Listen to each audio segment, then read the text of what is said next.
মানুষের হয়রানির কথা হচ্ছে এখানে। আর আজকে লোকসভায় অভিষেক বন্দ্যোপাধ্যায় তিনি যখন বক্তব্য রাখেন তখন এসআইআর এই হয়রানির বিষয় তিনি সরব হয়েছেন। ঠিক কি বলেছেন তিনি শোনাবো।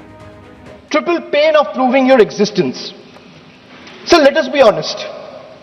Voting today is no longer considered enough. Having one's name on the electoral rolls for decades is no longer enough. Even service to the nation is no longer enough.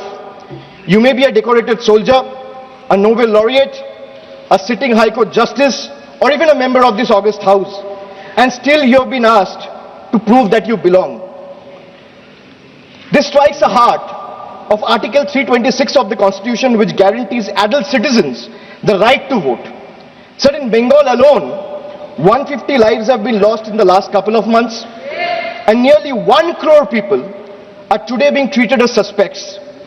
If electoral rolls are so unreliable that every citizen must continually reprove their legitimacy, then by that same logic, sir, the legitimacy of this very house formed on the basis of this very electoral rolls is itself questionable. দেখুন, SIR নিয়ে একের পর এক অভিযোগ, পাল্টা অভিযোগ, সংঘাত একেবারে চরমে পৌঁছেছে। কিন্তু একদম অভিষেক বন্দ্যোপাধ্যায় তিনি প্রশ্ন তুলছেন এসআইআর এর প্রক্রিয়া নিয়ে। আমি বিমলদার কাছে যাব। বিমলদা, অভিষেক বন্দ্যোপাধ্যায় আজকে একেবারে সংসদে যেভাবে সরব হয়েছেন, তিনি বলছেন যে ভোটার তালিকায় নাম থাকলেও ভারতবাসী হিসেবে প্রমাণ দিতে হচ্ছে, সংসদের সদস্য বা প্রাক্তন বিচারপতি তাদেরকেও ভারতবাসী হিসেবে প্রমাণ দিতে হচ্ছে, অর্থাৎ হয়রানির কথা তুলে ধরেছেন। অস্তিত্ব রক্ষার জন্য মানুষকে 3 ধরনের যন্ত্রণায় ভুগতে হচ্ছে। সংসদে না বলে তার আগে নিজের বাড়িতে যদি একটু প্র্যাকটিস করে নিতেন না, খুব ভালো হতো। যে মানুষের হয়রানিটা শুরু হয়েছে ওনার নিজেদের পার্টি থেকে। আমি বাড়ি বাদ দিয়ে যদি পার্টি বলি, পার্টির মধ্যে যদি কথা বলতেন না, বড্ড ভালো হতো। কারা এসআইআরকে বাধা দিয়েছে, কারা এসআইআর বানচাল করার চেষ্টা করেছে, এমনকি কোর্টে বলেছি, মানে মাথা খারাপ করে দিয়েছে নির্বাচন কমিশন যে তুমি দাও অফিসার দাও, দিল না। এখনও তোমাকে বলি তুমি খোঁজ নাও, অধিকাংশ বিএলএ টাকা পায়নি, তাদের টাকাটাও মেরে দিয়েছে। আর যে লাস্ট লিস্টটা জমা দিল সেখানে বিয়ের জায়গায় সি এর জায়গায় ডি, এবং সেটা আর একটা কাজ করলো যেটা আদালত অবমাননার মতো। এইগুলো বোঝার পরে উনি সুপ্রিম কোর্টে কথাগুলো সবচেয়ে ভালো হয়। না বুঝে এসব কেন বলেন?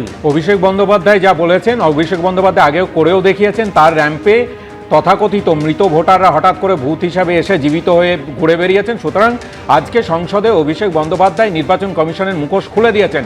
বাংলার মানুষের পাশে থেকে যারা রাজনীতি করেছেন এই সময়ে, এই বিপদের সময়ে, যারা বাংলা এবং বাঙালিদের বিরুদ্ধে লড়াই ঘোষণা করেছিল বিজেপি, তাদের বিরুদ্ধে একমাত্র দাঁড়িয়েছে মমতা বন্দ্যোপাধ্যায়, অভিষেক বন্দ্যোপাধ্যায় এবং তৃণমূল কংগ্রেস।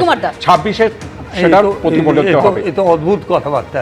কারণ যিনি একসময় গোটা ভোটার লিস্ট ছুঁড়ে মেরেছিলেন এসআইআর করার পক্ষে, এনআরসি করার পক্ষে, তিনি আজকে বলছেন যে এখানে দাঁড়িয়ে যে হ্যারাসমেন্ট তো মূল কারণ তো তারাই, অফিসার দেননি। এবং যে নির্বাচন কমিশন যেটা করেছে সেটাও একটা তড়িঘড়ি করে যা খুশি করেছে খানিকটা। কিন্তু তার জন্য যদি খানিকটা হাত বাড়ানো যেত, এই লোকগুলোকে অযথা হ্যারাসমেন্ট হতো না। অযথা আমি বলছি, আমাদের রাজ্যের অফিসার না থাকার ফলে যেটা হলো সেটা হচ্ছে যে কমান্ড দেওয়া, যে যন্ত্রকে এই কমান্ডটা দেওয়া ঠিক মতো করে হলো না। ফলে এর ফলে বহুলো আননেসেসারি তারা ওদের হিয়ারিংয়ে একদম সাধারণ মানুষের হয়রানি। রাজগোপাল বাবু, মানে দেখুন, রাজনীতির জাঁতাকলে পড়ে তাদেরই কিন্তু হয়রানি প্রতিটা জায়গায়। প্রথমে নির্বাচন কমিশন ঠিকমতো বোঝাতে পারলো না, ঠিকভাবে পুরোটা মানুষের সামনে এলো না, বিজ্ঞাপন দিল না। তারপরে রাজ্যের অসহযোগিতা বারবার নির্বাচন কমিশন অভিযোগ করেছে। তারপরে একের পর এক সিদ্ধান্ত বদল নির্বাচন কমিশনের। সেই জায়গায় তো মানুষই হয়রানির শিকার। না, দেখুন, মানুষ হয়রানি ঘটেছে, আমরা সবাই জানি, আমরা অল্প বিস্তর সবাই ভুক্ত, এটা সত্যি কথা। কিন্তু এসআইআর বিতর্কটা কিন্তু কালকে সুপ্রিম কোর্ট শেষ করে দিয়েছে। এসআইআর হবেই, মানে কেউ আটকাতে পারবে না, এটাও বলে দিয়েছে। এই জায়গায় দাঁড়িয়ে আজকের পার্লামেন্টে গিয়ে এসআইআর নিয়ে আলোচনা করাটা আমার মনে হয় যে একেবারেই নির্বুদ্ধিতার সামিল। এটা যদি না করতে ভালো হতো, অনেক আগেই করা উচিত ছিল। যেটা করা উচিত ছিল, রাজ্য সরকারকে দিয়ে সম্পূর্ণভাবে সহযোগিতা করে একেবারে কমপ্লিট এরর ফ্রি লিস্ট তৈরি করা, সেটা করেনি। না করে অন্যদের ঘাটে দোষ চাপানোই যেটা কাজ, সেটাতে একটা রাজনৈতিক দল এভাবে করতে পারে আমার ধারণা ছিল না। যাই হোক করেছে, তার সত্ত্বে যদি ভোটে যেতে মানুষের। সুপ্রিম কোর্ট জানিয়ে দিয়েছে যে এসআইআর হবেই, কিন্তু মানুষের হয়রানি সেটা কি কমবে? কারণ ইতিমধ্যেই 28শে ফেব্রুয়ারি ফেব্রুয়ারি চূড়ান্ত ভোটার তালিকা প্রকাশিত হবে, নোটিফিকেশন দিয়ে জানিয়ে দিল কমিশন। এই মুহূর্তের যে খবর পাওয়া যাচ্ছে যে 28শে ফেব্রুয়ারি চূড়ান্ত ভোটার তালিকা প্রকাশিত হতে চলেছে, অর্থাৎ বড় খবর এই মুহূর্তের যে 28শে ফেব্রুয়ারি চূড়ান্ত ভোটার তালিকা প্রকাশিত হতে চলেছে। আগে 14ই ফেব্রুয়ারি চূড়ান্ত ভোটার তালিকা প্রকাশ হওয়ার কথা ছিল।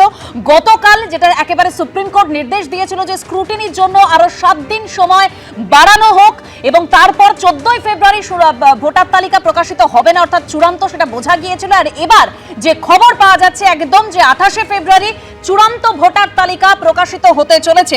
আর কি তথ্য রয়েছে, রুমা পাল আমাদের প্রতিনিধি রয়েছেন আমাদের সঙ্গে। রুমা, দেখো, নির্বাচন কমিশন নোটিফিকেশন দিয়ে জানিয়ে দিল যে 28শে ফেব্রুয়ারি চূড়ান্ত ভোটার তালিকা প্রকাশ পাবে এবং 14ই ফেব্রুয়ারি পর্যন্ত শুনানি হবে। তারপরে যতগুলো ডকুমেন্টস বা ডিসপোজালের স্ক্রুটিনির বিষয় রয়েছে সেটা 21শে ফেব্রুয়ারি পর্যন্ত হবে, কারণ আদালত আগেই বলেছিল 7 দিন সময় স্ক্রুটিনির জন্য দিতে হবে। সেক্ষেত্রে 21শে ফেব্রুয়ারি এবং রেশনালাইজেশন পোলিং স্টেশন, এই যে বুথের যে পুনর্বিন্যাস, কত বুথ থাকবে, এই যে বাড়ার বিষয়টা ছিল, সেই তালিকাটা কিন্তু 25শে ফেব্রুয়ারি প্রকাশ পাবে। এবং চেকিং অফ হেলথ প্যারামিটার, মানে এগুলো সমস্ত ঠিক আছে কিনা, সেক্ষেত্রে 27শে ফেব্রুয়ারি রিলিজ করবে এবং 28শে ফেব্রুয়ারি কিন্তু চূড়ান্ত ভোটার তালিকা প্রকাশ পেতে চলেছে।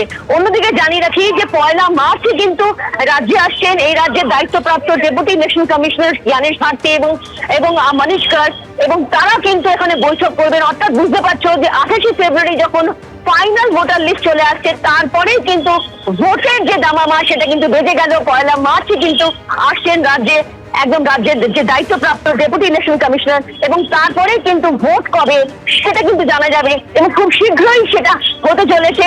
অন্যদিকে জানিয়ে রাখি যে 28শে ফেব্রুয়ারি ফাইনাল ভোটার লিস্ট, যেটা কিন্তু বারবারই বলা হচ্ছিল সিও দপ্তর থেকে, যদি 28শে ফেব্রুয়ারি না হয় তাহলে কিন্তু পরবর্তীতে ভোটের ক্ষেত্রে কিন্তু অসুবিধা হয়ে যাবে, ভোটের দিনক্ষণ ঘোষণার ক্ষেত্রে অসুবিধা হবে। আজকে কিন্তু বৈঠক ছিল দিল্লিতে নির্বাচন কমিশনে, এবং সেই নির্বাচন কমিশনের বৈঠকের পরই যে খবর আসছে এবং নোটিফিকেশন জানিয়ে দেওয়া হলো, নির্বাচন কমিশন জানিয়ে দিল যে 28শে ফেব্রুয়ারি চূড়ান্ত ভোটার তালিকা প্রকাশ পাবে। একদম রুমা, তোমার কাছ থেকে আরো একবার জানতে চাইবো, 28 তারিখ তাহলে ফেব্রুয়ারি, 28শে ফেব্রুয়ারি চূড়ান্ত ভোটার তালিকা প্রকাশিত হচ্ছে, তাহলে 14ই ফেব্রুয়ারি এই চূড়ান্ত ভোটার তালিকা প্রকাশিত হচ্ছে না?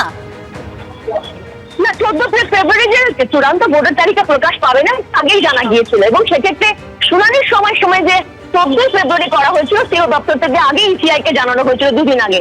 তারপরে সুপ্রিম কোর্টে মামলা ছিল, সেক্ষেত্রে নোটিফিকেশনটা আসেনি ইসিআই তরফ থেকে, কিন্তু শুনানি চলছিল। আজকে কিন্তু নির্বাচন কমিশনে বৈঠক ছিল, ফুল বেঞ্চের সাথে সিওদের বৈঠক ছিল, এবং সেই বৈঠকে কিন্তু চূড়ান্ত সিদ্ধান্ত হয়েছে এবং সেটা নোটিফিকেশন দিয়েও জানিয়ে দেওয়া হয়েছে যে 28শে ফেব্রুয়ারি হচ্ছে চূড়ান্ত ভোটার তালিকা প্রকাশ পাবে। 14ই ফেব্রুয়ারি পর্যন্ত শুনানি চলবে। 21শে ফেব্রুয়ারি, যেটা আদালতেরও বলেছে, স্ক্রুটিনির বিষয় রয়েছে এবং অবশ্যই স্ক্রুটিনি যেমন ডকুমেন্টস রয়েছে, ডিসপোজাল রয়েছে, সেটা কিন্তু 21শে ফেব্রুয়ারি পর্যন্ত চলবে। 28শে ফেব্রুয়ারি হচ্ছে চূড়ান্ত ভোটার তালিকা প্রকাশ পাচ্ছে। এবিপি আনন্দ, এগিয়ে থাকে, এগিয়ে রাখে।